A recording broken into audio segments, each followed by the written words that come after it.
Doğum haritasında narsistler gözükür mü? Evet, böyle bir soru var.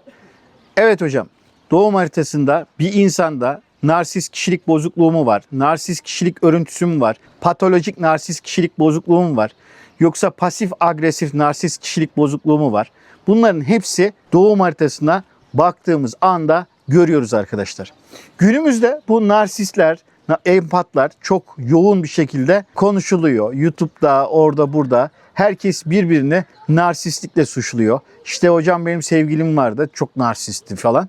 Böyle herkes atıyor tutuyor. 3-5 davranışından narsist olduğunu anlamış ya da olduğunu sanmış diyelim. Böyle şeyler var. Bir insanın egolu olması o kişinin narsist olduğu anlamına gelmez. Çünkü narsist demek bir yapısal durumu beraberinde getiriyor. Şimdi önce bir narsist kişilik nasıl oluşuyor? Önce bir buna bakmak lazım. Genellikle çocuk yaşlarında yaşadığı bazı travmatik olaylar oluyor. Mesela bir ebeveyni tarafından yok sayılıyor. Nasıl yok sayılıyor? Onun duygusal dünyası, onun kimliği, onun benliği yok sayılıyor. Ve kişi orada bir hayatta kalma mücadelesi başlatıyor. Amigdalası tetikleniyor ve kendisi bir savunma mekanizması geliştiriyor. Ve karşısındaki kişiyi yok saymaya başlıyor. Çünkü başka türlü duygusal anlamda hayatta kalamayacak. Mesela bu bir narsist kişilik örüntülerinden bir tanesi. Bazıları atalardan gelir. Bazıları savaşlardan kalma, atalarımızdan kalma, dedelerimizden, ninelerimizden kalma durumlar olur. Bazıları aile içinde yaşadıkları zulümler, yaşadığı yerin kültürel baskıları, bunlar hep birikir.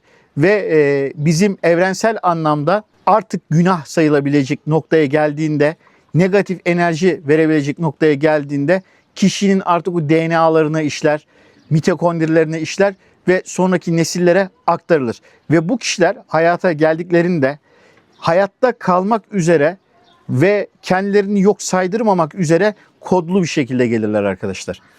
İşte narsistlerin aslında geçmişte böyle bir hikayeleri, bir örüntüleri olur. Tabii bu kişilere de kimler daha çok gider? Empat dediğimiz daha böyle duygusal ve kendisine aşırı derecede fedakarlık yapan, o fedakarlığın içinde feda diye bir kelime var biliyorsunuz, kendini feda etmek. Bunlar gider bu narsist kişilikteki ya da işte daha egoist anlamdaki kişiliklere doğru çekilirler. Onları düzeltebileceklerini zannederler. Halbuki onlar düzelmezler. Çünkü o bir hayatta kalma mücadelesi veriyordur. Yani narsist ve empatın arasındaki temel ilişki bu. Yani kabahat sırf narsiste değil, empatta da çok büyük bir kabahat var. Çünkü ona narsist olma fırsatı veren kişi aslında o empat olan kişi. Şimdi sıkıntının yaşandığı nokta şu. YouTube'da dinliyor, Instagram'da dinliyor, orada dinliyor. Bu böyleydi, ben böyle bir duruma maruz kaldım. Bu tamam, kesin böyle. Hayır, yanlış yapıyorsunuz. Siz doktor değilsiniz ki. Siz niye teşhis koyuyorsunuz? Oradan iki davranışından bu kişinin bu özelliği ortaya çıkmaz ki. Bir psikoloğa bile gitseniz 20 seanstan sonra artık sizinle ilgili karar vermeye başlar. Tabii eğer doğum haritasını çok iyi okuyabiliyorsanız biz gibi, o zaman anında tak görüntüyü alırsınız. Ne yapmanız gerektiğini, nasıl davranmanız gerektiğini, ne yapmanız ve ne yapmamanız gerektiğini şak diye öğrenirsiniz, ayrı konu. Ama günümüzde maalesef bunun eğitimini almadan, oradaki kombinasyonların hangi ölçüde narsistik örüntü olduğunu bilip bilmeden, oradan buradan duyma bilgilerle harita okumaya kalkıp da yine böyle kafalarından teşhis koyan tipler var. Bunlara da inanmayın, aldanmayın. Peki hocam, doğum haritasında narsistleri nasıl anlayabiliriz? Nelere bakmamız lazım? İşte o cevap bu videoda yok. Neden yok biliyor musun? Çünkü buradan iki tık tık bir şık şık öğrenip ben buraya baktım böyledir diyebilecekleri tehlikesinden dolayı. Bizim astroloji eğitimlerimiz var. Astroloji eğitimlerinde biz bu konuları da ele alıyoruz.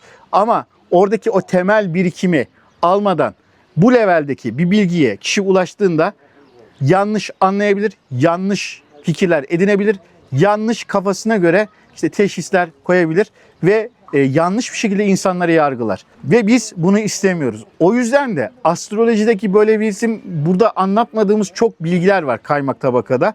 Onları sadece biz eğitimlerimizde anlatıyoruz arkadaşlar. Geçenlerde bir yorum vardı. İşte Satürn videosunu izlemiş vatandaş. Biliyorsunuz orada Satürn'ün 1'den 12. eve kadar olan serisini anlattığım bir video var. Ben bu videoları yıllar önce yaptım. Yani YouTube'da daha yeni videolar yayınlamaya başladığım zaman ve kullandığım kaynaklar da gerçekten güzel kaynaklardı. Buralardan kalma bilgilerle sizlere bir takım bilgiler aktarmaya çalıştım videolarda. Yani birisi yorum yazmış, işte çok uzattınız, efendime söyleyeyim sonuna kadar dinlemek zorunda kaldım. Ya arkadaş, zorlama dinledin yani. Kendi leveline, seviyene uygun iki şık şık bir tık tık yer arıyorsan yani özgürsün. YouTube'da bir sürü astrolog olduğunu iddia eden, ondan sonra yeterli bilgisi olan, olmayan, uzmanlar, uzman olanlar olmayan bir sürü insan var. Potpourri var. Benim astrolojimin farkı deneyimlere dayanan, sadece kitaplarda yazanlar değil, kitaplarda yazan bilgileri gerçek hayatta çalışıp çalışmadığını test edilmiş, işe yarayan, pratik hayatta uygulanabilir bilgilerle harmanlanmış bir literatürdür. Zaten biz bu literatürü o kadar geliştirdik ki şu anda kader mühendisliği dediğimiz bir kanal daha yaptık arkadaşlar. Bundan dolayı da artık astrolojiyi bir amaç değil bir araç olarak kullanıyoruz. Yani oradaki natal mimarindeki davranış paternlerinizin, yani davranış kalıplarınızın, eylemlerinizin, hangi konuları tolere edebileceğinizi, hangileri edemeyeceğiniz. Yani daha basit bir anlatımla sen bir kedisin. Senin önüne ciğer koyduğumda ben senin ne yapacağını biliyorum.